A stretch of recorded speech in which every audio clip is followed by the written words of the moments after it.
harmonic motion and waves.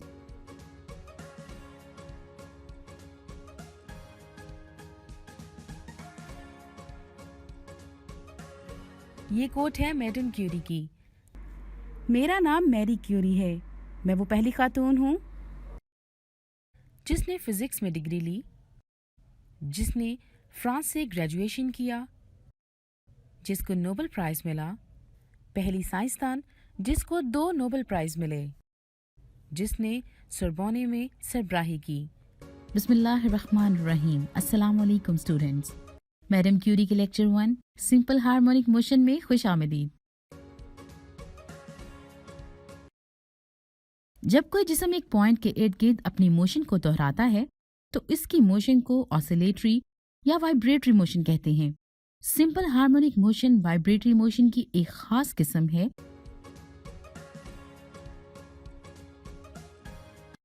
क्या आप बता सकते हैं कि इंसानी कान 1 सेकंड में कितनी बार वाइब्रेट कर सकता है? जी हाँ, इंसानी कान का ईयर ड्रम 1 सेकंड में करीबन 20,000 दफा आगे पीछे वाइब्रेट कर सकता है। आज के टॉपिक में हम सिंपल हार्मोनिक मोशन की अहम खसूसियात और ऐसे अजसाम पर बहस करेंगे जिनकी मोशन सिंपल हार्मोनिक मोशन है। सिंपल हार्मोनिक मोशन की मिसालें दर्ज झेल हैं। नंबर 1, स्प्रिंग के साथ बंधे हुए मैस का मोशन। नंबर 2, बॉल के अंदर पड़े हुए बॉल की मोशन। नंबर 3, रस्सी से बंधी हुई गोली यानी बॉब की मोशन। इन सब को बारी बारी बयान करने से पहले आइए ये वीडियो देखते हैं। इस वीडियो में हम सिंपल हार्मोनिक मोशन और उसकी कुछ एप्लीकेशंस के बारे में बात करेंगे। History of pendulum. गलीलियो ने सबसे पहले 19 साल की एज पे पेंडुलम की मोशन को चर्च में ऑब्जर्व किया। उसने चैंडलर की स्विंगिंग को देखकर पेंडुलम की लेंथ और उसकी मोशन को प्लान किया। Simple harmonic motion. Simple harmonic motion को हम ऐसे बयान करेंगे कि एक ऑब्जेक्ट जब एक पॉइंट पे अपनी मोशन बार बार रिपीट करता है तो उसे सिंपल हार्मोनिक मोशन कहते हैं। जब एक इंसेक्ट वेब में आता है तो ऑसिलेशन पैदा होती है। जैसा कि आप देख रहे हैं, इस ऑसिलेशन की वजह से ही इंसेक्ट स्पाइडर के वेब में पकड़े जाते हैं। सिंपल हार्मोनिक मोशन को हम स्प्रिंग मैथ सिस्टम से भी बयान कर सकते हैं। इसमें 2 फोर्सेस दिखाई गई हैं, फोर्स ऑफ स्प्रिंग जो कि अपवर्ड फोर्स है और फोर्स ऑफ ग्रेविटी जो कि डाउनवर्ड फोर्स है। जब स्प्रिंग स्ट्रेच्ड होगा तो नेट फोर्स पैदा होगी। जब मैस इक्विलिब्रियम पोजीशन में होगा तो नेट फोर्स 0 होगी और जब मैक्सिमम पोजीशन पे होगा तो नेट फोर्स डाउनवर्ड होगी, जहां पर वेलोसिटी 0 होगी।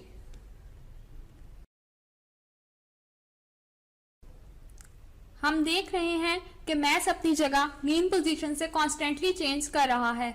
जिस तरफ से स्प्रिंग अटैच्ड है वहां पर डी एक्सेलरेशन हो रहा है क्योंकि फोर्स ऑपोजिट तरफ से लगाई गई है। डिस्प्लेसमेंट को एक्स से शो किया गया है जिससे ये पता चलता है कि एक्सेलरेशन डायरेक्टली प्रोपोर्शनल है एक्स के। यहाँ पर फोर्स F 0 होगा और x इक्वल है 0 होगा।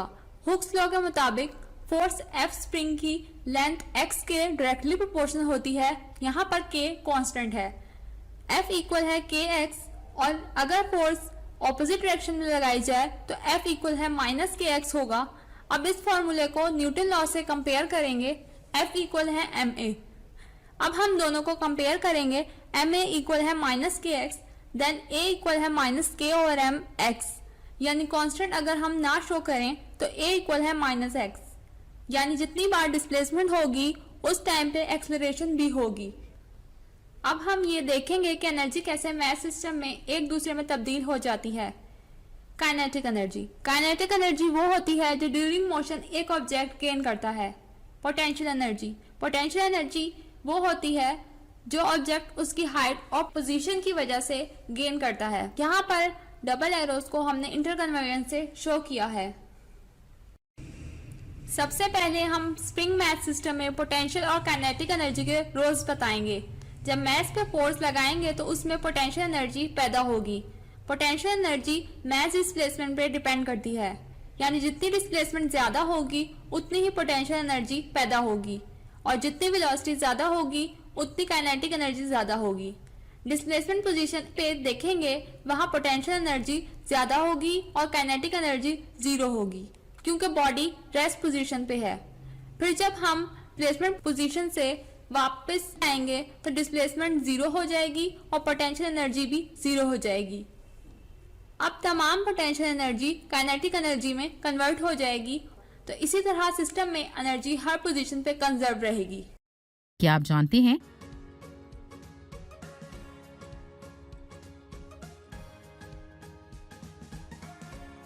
मकड़ी अपने जाल के वाइब्रेशन के जरिए अपना शिकार तलाश करती है। स्प्रिंग के साथ बंधा हुआ मैस का मोशन। आइए इस मोशन को समझने के लिए एक एनिमेटेड वीडियो देखते हैं। हाय, मेरा नाम एंडरसन है और ये एपी फिजिक्स एसेंशियल की वीडियो नंबर 44 है। ये सिंपल हार्मोनिक मोशन के बारे में है। तसव्वुर करें कि हमारे पास एक ऑब्जेक्ट है जो कि हालत तवाजुन में है, और अगर हम इसे धक्का दें तो ये ना सिर्फ आगे की तरफ जाएगा बल्कि एक रिस्टोरिंग फोर्स इसे वापस इक्विलिब्रियम की तरफ लेकर आएगी, और इस तरह एक और रिटर्निंग फोर्स है जो इसे इक्विलिब्रियम की तरफ लेकर आती है, और इस तरह हमें सिंपल हार्मोनिक मोशन हासिल होती है। अब एक बच्चे की झूले पर झूलने की मिसाल क्या होगी? तो हम एपी फिजिक्स में दो मिसालें करेंगे। एक तो मैस स्प्रिंग ऑसिलेटर है, तो ये ऊपर नीचे इस तरह बाउंस होगी, या एक पेंडुलम जो आगे पीछे झूलेगा। लिहाजा तवाजुन या इक्विलिब्रियम यहाँ बिल्कुल दरमियान में होगा। तो अगर आपके पास एक ऑब्जेक्ट हो जो कि रिस्टोरिंग फोर्सेस के जेर असर इक्विलिब्रियम की तरफ हरकत कर रहा हो, तो हम इसे सिंपल हार्मोनिक मोशन कहेंगे। तो हमारे पास दो मिसालें हैं जिनके बारे में हम एपी फिजिक्स में बात करेंगे। अब इनमें से हर एक की खुसूसियत इसकी हार्मोनिक मोशन का पीरियड है। पीरियड को हमेशा सेकंड्स में मेजर किया जाता है और ये वक्त होता है। तो एक ऑसिलेटिंग फोर्स को यहाँ तक हरकत करने में जितना वक्त लगता है, या ऊपर और फिर नीचे बाउंस करने में जितना वक्त लगता है, या फिर एक पेंडुलम को यहाँ से यहाँ तक झूलने में जितना वक्त लगता है, उसको पीरियड कहते हैं। तो एक मैस स्प्रिंग ऑसिलेटर का पीरियड किस तरह बढ़ाया जा सकता है? सबसे आसान तरीका महज मैस का बढ़ा देना है। जैसा कि हम स्प्रिंग से लटका हुआ मैस बढ़ा दें तो पीरियड भी बढ़ जाएगा। और हम इसको कम कैसे कर सकते हैं? हम सिर्फ स्प्रिंग की सख्ती या स्टिफनेस को चेंज कर सकते हैं। जैसा कि हम इसे ज्यादा स्टिफ करते हैं, इसका पीरियड कम हो जाता है। पेंडुलम के बारे में सोचें, हम इसका पीरियड कैसे बढ़ाते हैं? हम सिर्फ पेंडुलम की लंबाई चेंज कर देते हैं। अब पेंडुलम के बारे में दिलचस्प बात यह है कि इसको मैस से कोई फर्क नहीं पड़ेगा। तो हम पेंडुलम का पीरियड कम किस तरह करते हैं? तो इसके लिए आपको इसकी ग्रेविटेशनल फील्ड स्ट्रेंथ बदलना होगी। अगर हम ये फील्ड स्ट्रेंथ बढ़ा दें तो पीरियड कम हो जाएगा। तो सिंपल हार्मोनिक मोशन की दोनों तरह की फोर्सेस के साथ आपको किसी भी वक्त ऑब्जेक्ट की पोजीशन को, इसकी वेलोसिटी और एक्सेलरेशन को आइडेंटिफाई करना आना चाहिए, और ये मालूम करना आना चाहिए कि किस वक्त ये मैक्सिमम होगी और किस वक्त मिनिमम होगी। आए इस सिंपल हार्मोनिक मोशन को देखते हैं। ये वाली स्प्रिंग के हॉरिजॉन्टल है, तो हम इसकी मोशन को देख सकते हैं। इक्विलिब्रियम बिल्कुल यहाँ दरमियान में होगा। तो अगर मैं इसको इस तरह खींचूं तो स्प्रिंग में इस जगह तनाव आ जाएगा और ये दाएं तरफ खींचेगा, तो रेस्टोरिंग फोर्स इसको इक्विलिब्रियम की तरफ हरकत देगी। अब ये उस सिमत में हरकत करने लगा है। अब ये दूसरा स्प्रिंग इसको इक्विलिब्रियम की तरफ हरकत देगा, ये इस तरह। तो इस सब से हमें सिंपल हार्मोनिक मोशन हासिल होगी। इसकी सबसे खास बात क्या है? इन एलईडीज के साथ एक एक्सेलरेशन है। तो आप इस ऑब्जेक्ट का एक्सेलरेशन देख सकते हैं। आप देख सकते हैं कि बिल्कुल इसके मिडल में एक्सेलरेशन नहीं है। तो लिहाजा आपको इस किस्म की वीडियो या प्रॉब्लम में क्या करना चाहिए? आपको इस काबिल होना चाहिए कि आप किसी भी ऑब्जेक्ट की वेलोसिटी और एक्सेलरेशन में इसकी पोजीशन को आइडेंटिफाई कर सकें कि वो किस वक्त मैक्सिमम और किस वक्त मिनिमम हो।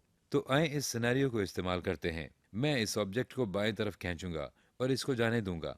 तो इस पॉइंट पर बिल्कुल इस जगह जब ये हरकत करने लगेगा तो हमारी स्टार्टिंग पोजीशन क्या होगी? ये बाएं जानिब मैक्सिमम होगी, और इसी पॉइंट पर वेलोसिटी क्या होगी? ये मिनिमम या जीरो होगी। और एक्सेलरेशन क्या होगा? एक्सेलरेशन इस जगह दाईं तरफ मैक्सिमम होगा। इस जगह एक्सेलरेशन ज्यादा होगा। आए एक सेकंड को इसे जाने देते हैं। मैं इसको यहाँ दरमियान में पॉज करूंगा। हमारी वेलोसिटी क्या है? अब इसको एक्सेलरेट किया गया है और इस पॉइंट पर वेलोसिटी मैक्सिमम है। इस जगह एक्सेलरेशन क्या है? जब ये दरमियान में होगा तो एक्सेलरेशन नहीं होगा। आए एक बार फिर इसे जाने देते हैं। ये इस साइड हरकत करेगा। अब हमारी पोजीशन दाएं जानिब मैक्सिमम है और वेलोसिटी के बारे में क्या ख्याल है? ये फिर 0 है और एक्सेलरेशन बाएं जानिब मैक्सिमम होगा। आए इस पीईटी सिमुलेशन की मदद से इस मैस स्प्रिंग ऑसिलेटर के साथ एक तजर्बा करते हैं। आए देखते हैं कि किस तरह मैस और स्प्रिंग का तनाव पीरियड पर असरअंदाज होते हैं। मैं ये वजन इधर रखता हूं और फिर हम इसका पीरियड क्वालिटेटिवली मेजर करेंगे। तो ये इसका पीरियड है और इसका मैस 50 ग्राम है। आए अब इस पर 100 ग्राम मैस रखते हैं और फिर इसका पीरियड चेक करते हैं।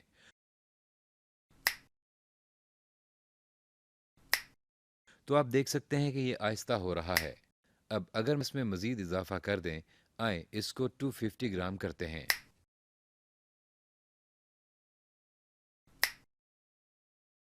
तो आप देख सकते हैं कि अगर हम स्प्रिंग पर मैस ज्यादा कर दें तो इसका पीरियड बढ़ जाता है। आए अब एक तजर्बा स्प्रिंग के तनाव के साथ करते हैं।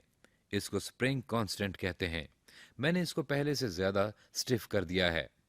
मैंने ये 250 ग्राम मैस इस पर रखा है। आप देख सकते हैं कि इसका पीरियड कम हो रहा है।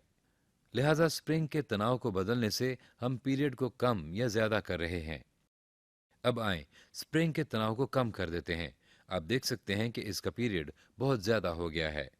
तो इसका खुलासा यह है कि हमने इस तजर्बे से क्या सीखा कि अगर आप मैस बढ़ा दें तो इसका पीरियड भी बढ़ जाता है। तो इस हार्मोनिक मोशन के लिए अगर हम इसकी स्टिफनेस को बढ़ाते हैं तो ये कम हो जाता है। अगर हम इसको क्वांटिटेटिवली देखें और अगर हम इस स्प्रिंग का असल पीरियड देखें, इस तरह इसको क्या चीज इफेक्ट कर रही है? दो चीजें, एक मैस और दूसरा स्प्रिंग कांस्टेंट। तो आप तसव्वुर कर सकते हैं, इसको अलजबरा के हिसाब से देखें। अगर हम मैस बढ़ा दें तो क्या होगा? पीरियड बढ़ जाएगा क्योंकि ये न्यूमरेटर में है।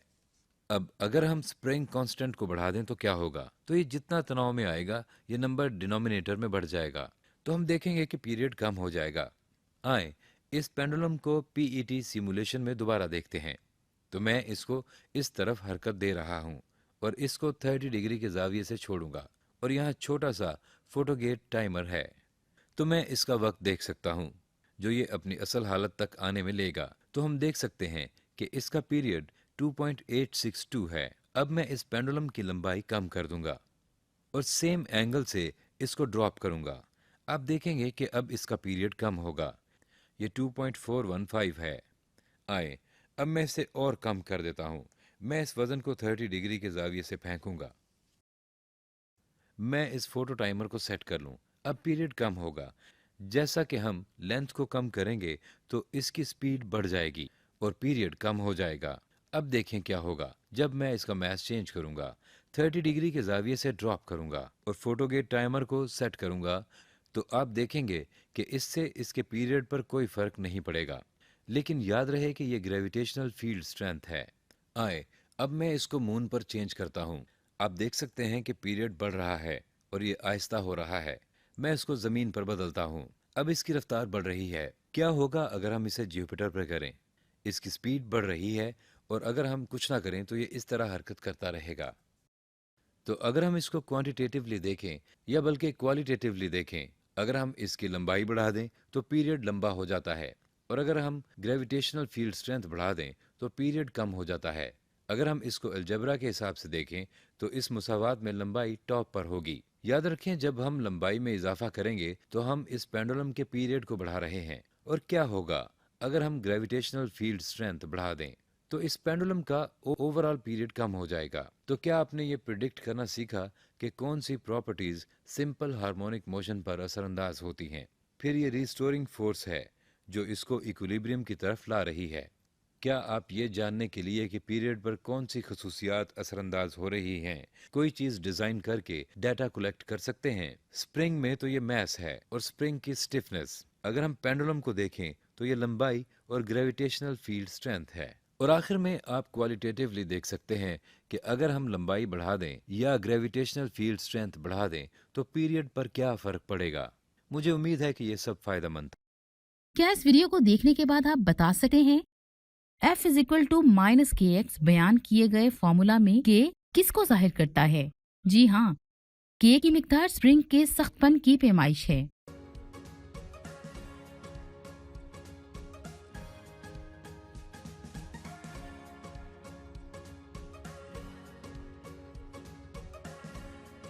आपके ख्याल में स्प्रिंग सख्त हो तो के की मिकदार क्या होगी? जी हाँ, के की मिकदार ज्यादा होगी। हुक्स का कानून क्या होता है? हुक्स लॉ के मुताबिक फोर्स स्प्रिंग की लंबाई में इजाफा एक्स के डायरेक्टली प्रोपोर्शनल होती है। स्प्रिंग की हरकत पर रिस्टोरिंग फोर्स किस तरह असरअंदाज होती है? इक्वेशन में नेगेटिव की अलामत का मतलब है कि स्प्रिंग की अमल करदा फोर्स हमेशा डिस्प्लेसमेंट की सिमत के मुखालिफ होती है, क्योंकि स्प्रिंग की फोर्स की सिमत हमेशा वस्ती पोजीशन की तरफ होती है, इसलिए इसे बाज़ औक़ात रिस्टोरिंग फोर्स कहते हैं। रिस्टोरिंग फोर्स हमेशा ऑसिलेटरी मोशन पर अमल पैरा जिस्म को उसकी वस्ती पोजीशन की तरफ या उससे दूसरी तरफ धकेलती है। वीडियो को देखने के बाद क्या आप स्प्रिंग के साथ बंधे हुए मैस के टाइम पीरियड के फॉर्मूला को बयान कर सकते हैं? जी हाँ, फॉर्मूला ये है।